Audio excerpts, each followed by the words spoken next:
birmanne gaafan yaadde tobo ilma sana erge abbaan galanni isaaf haa ta'u homtuyyuu naaf hin birmanne gaafan yaadde tobo waaqarraa naa dhufe Yesuus galanni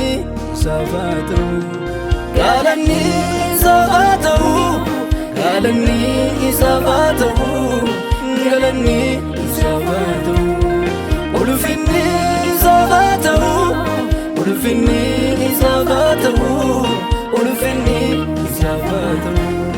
saganni isaaf haa ta'u saganni isaaf haa ta'u saganni isaaf haa ta'u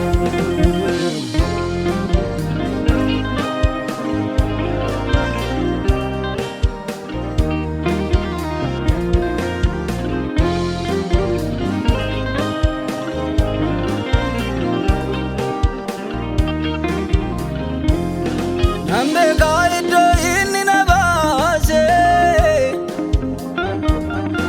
isa tu anja garbumma jaabse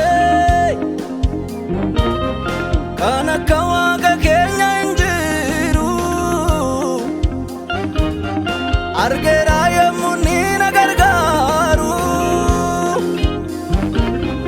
chachapsera goftan ke kadinota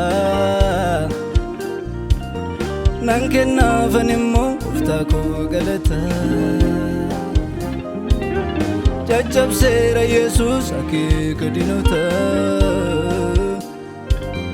nankenna fanimmo waaqako galata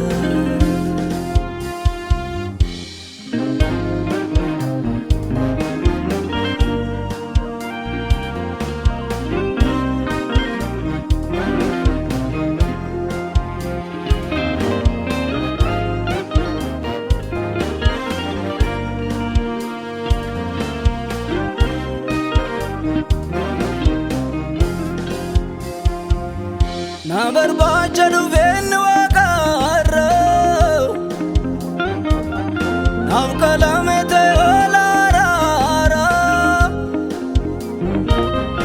hangafaan hagaa kooti Yesuusi isaanan jireenyaatti waamame waan ani isa qabuuf hundaan qaba Rasa undum tunaaf kenname du'a koona duuti gooftaako ba'aa koo hundumaa na baatte ulfina abbaa keensi qixxeessu osoo qabdu duwwaa uf goote